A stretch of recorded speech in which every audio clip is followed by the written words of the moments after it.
રાજ્યસભા માટે આવતીકાલે ફોર્મ ભરવાનો છેલ્લો દિવસ છે। ગુજરાતની 4 બેઠકો બિનહરીફ જાહેર થશે।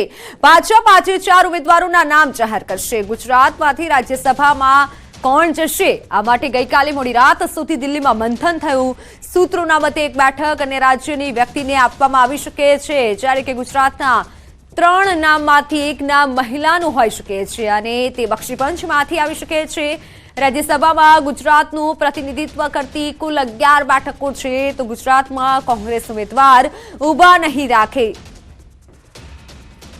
અન્ય રાજ્યોમાંથી કોંગ્રેસે જાહેર કર્યા છે ઉમેદવાર। સોનિયા ગાંધી રાજસ્થાનની રાજ્યસભાના ઉમેદવાર, બિહારથી અખિલેશ પ્રસાદ સિંહ ઉમેદવાર, અભિષેક મનુ સિંઘવી હિમાચલથી ઉમેદવાર, મહારાષ્ટ્રથી ચંદ્રકાંત હંડોરે કોંગ્રેસના ઉમેદવાર।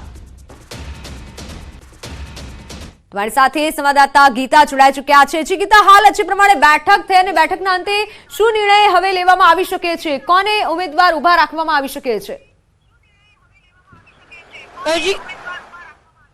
જી ગઈકાલે મોડી રાત્રે કેન્દ્રીય મંત્રી અમિત શાહના નિવાસસ્થાને દિલ્હી ખાતે એક વિશેષ બેઠક મળી હતી ને સૂત્રોનું માનીએ તો એ બેઠકમાં જે પ્રમાણે ચર્ચા થઈ છે તે અનુસાર આજે મોડી રાત સુધીમાં રાજ્યસભાની બેઠક માટે 4 બેઠક માટે ઉમેદવાર જાહેર થશે, જેમાંથી એક નામ મહિલાનું પણ હોઈ શકે છે અને એ મહિલા બક્ષી પંચમાંથી હોવાની પૂરેપૂરી સંભાવના છે। હું આપને જણાવવા માંગીશ કે 15 રાજ્યોની કુલ 56 રાજ્યસભાની બેઠકો માટે ચૂંટણી યોજાવાની છે। આ બેઠકોમાં બિહારની 6 બેઠકો, ગુજરાત કર્ણાટકની 4 બેઠકો, મહારાષ્ટ્રની 6 બેઠકો, પશ્ચિમ બંગાળ મધ્યપ્રદેશમાં 5 બેઠકો, ઉત્તર પ્રદેશમાં 10, રાજસ્થાન, ઓડિશા, તેલંગાણા, આંધ્રપ્રદેશમાં 3 બેઠકો અને છત્તીસગઢ, હરિયાણા, હિમાચલ પ્રદેશ, ઉત્તરાખંડમાં 1 બેઠકો પર ચૂંટણી યોજાવાની છે।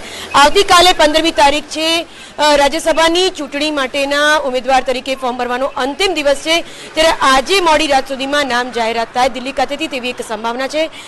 4 બેઠકો ભાજપના ફાળે જશે, કારણ કે ધારાસભામાં કોંગ્રેસનું બહુમત નથી। અત્યાર સુધી 3 સીટો કોંગ્રેસની હતી ને 3 સીટો ભાજપની હતી ને 1 સીટ કોંગ્રેસની હતી, પરંતુ આ વખતે 4 બેઠકો બિનહરીફ ભાજપના ફાળે જશે।